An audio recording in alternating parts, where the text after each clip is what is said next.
So I bought a house.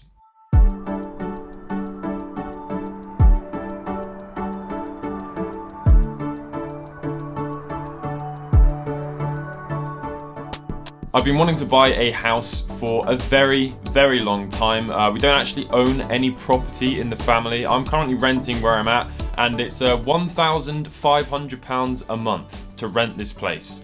I can't have a one-bedroom flat. I work in a second bedroom. This is my studio that I'm in right now, so I needed a two-bed little place. So I bought a tiny little two-bed cottage. It's from the 1900s. It needs a lot of work. Before we get into this and I show you the house, massive thank you to Boxu for sponsoring this video. Boxu is the perfect way to tell your loved ones you're thinking of them or spoil yourself with some delicious Japanese snacks. The first time Boxu customers will receive the Seasons of Japan box so they can get a taste of the snacks per season. Repeated customers get different themed boxes each month. Inside the box you just get showered on by delicious Japanese snacks, and it's not just a box of snacks shoved in, it's also actually got the sort of the culture and the background behind each snack in this lovely little booklet here, and that's going to change each month and different information about different snacks each month. There are so many different snacks in here to choose from, and this is only one box. Get 10% off your order using code TRF10 or click the link in my description. A massive thank you to them for sending me those cool snacks. So after I got the keys, we went into the property, we ripped out all of the carpets, took off the wallpaper in every single room,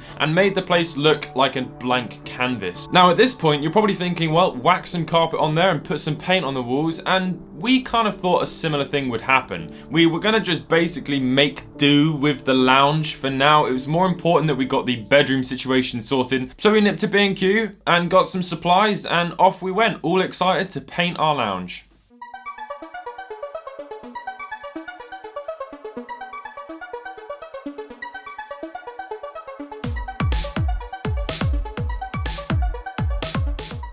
Now, asbestos is a material that was used in buildings. It's a very fireproof material, however, it's very dangerous. And when you do any sort of demolition and destructive work, you need to get an asbestos survey. Now, I'm really worried about that kind of stuff, so I paid for a more expensive one, and the guy went to town. He ripped holes in ceilings, walls, lifted floorboards. I kind of knew that was going to have to happen.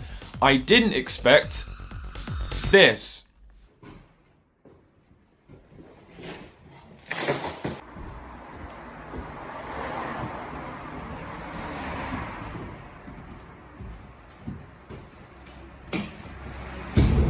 Who wallpapers over wallpaper? Everybody. Look at that one. Yeah, so that paintwork was useless. After that, I decided I might as well just take this whole wall panel off and uncover the fireplace. Eventually, that would be a really nice feature in the house, but we knew that there was going to be some serious stuff we needed to do to the wall before we could just make it a feature in the house. So I started lifting up the stuff, and all of the material behind that thin wood was damp. Many, many years of different wallpaper, some old plaster that was basically made out of dirt. All of that had absorbed moisture from the chimney and also condensation from the room. Yeah, it was very frightening. Now that, I haven't finished that yet. I'd love to continue and say that this is what we then went on and did and fixed the whole situation, but I haven't finished that yet. In the next video, which I'm going to be filming today, I'm going to be going down there and taking all of that stuff off. Hopefully I'm safe. I'm going to be wearing a massive mask while I do it and a big bodysuit. But yeah, what we uncover is yet to be discovered. There are some cracks on the render on the outside of the house, which basically means that some water is going to get in. So we need to get that all sealed. I can't do that for a few weeks. We need to get someone in to do that.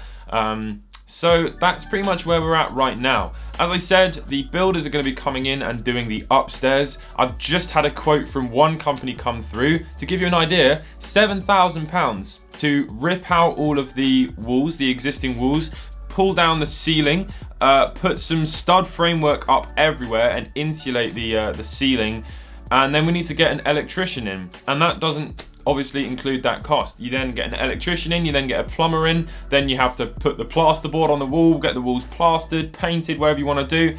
then you have to pay for the bathroom. You need a sink, a towel rail, a toilet roll holder.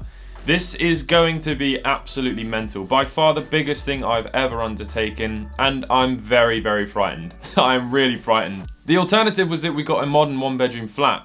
That would have been the exact same price of this place. But yeah, I didn't want that. I can't really do that either, because where am I going to work? So I don't know what to do, really.